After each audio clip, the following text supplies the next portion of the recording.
Upang mapigilan ang pagtaas ng kaso ng dengue ngayong panahon ng tag-ulan, pinangunahan ng DOH at DOST ang paglalagay ng mga ovicidal mosquito traps sa mga elementary schools. Layunin nito na mapigilan ang pangingitlog ng mga lamok na nagdadala ng sakit na dengue. Ang detalye mula kay Joseph Parafina. Dahil sa lumalalang problema ng sakit na dengue, pinangunahan na mismo ng dalawang kalihim ng pamahalaan ng paggumbis sa mga bata sa elementarya kung paano papatayin ang mga lamok at ang mga itlog nito. Dito sa Kamuning Elementary School, sinimula ng programa na umani naman ng suporta sa mga mag-aaral at mga group ng paaralan. Step by step na itinuro sa mga paslit kung paano ihahanda ang UL o Ovicidal Larvicidal Mosquito Trap.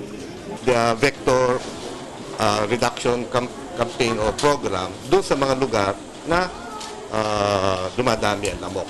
Plus, all others information from DOH kung saan ba talaga may dengue cases, all of them are para bang, these are all information which would siguro kikita natin ang pattern kung magkakaroon talaga ng dengue outbreak. Ang ating program ngayon is to make sure na itong kampanyang ito is hindi lang dito sa Kamuning elementary school or kundi all over the country.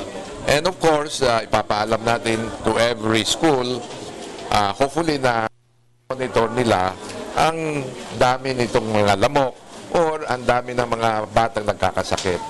Ikinaganap din ang para na mismong dito ginawa ang pagsimula ng nasabing programa.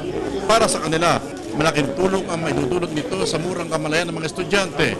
Mawawala po yung agam-agam na mga magulang na magkaroon kami ng kaso ng dengue dito dahil nga po namomonitor po yung pagdami ng lamok kung meron man po. Ang mga batang ito, walang kakurap-kurap na nakikinig habang nililekturan ng dalawang kalihim ng pamahalaan.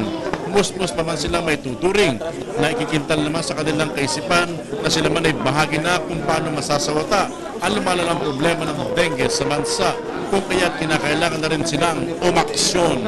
Maglinis sila para hindi sila kagatin ng, ay hindi sila magkasakit. Tsaka wag rin sila lulusot sa mga madidilim na daan dahil dun umaano yung dengue. Para sa Telebisyon ng Bayan, Joseph Parafina.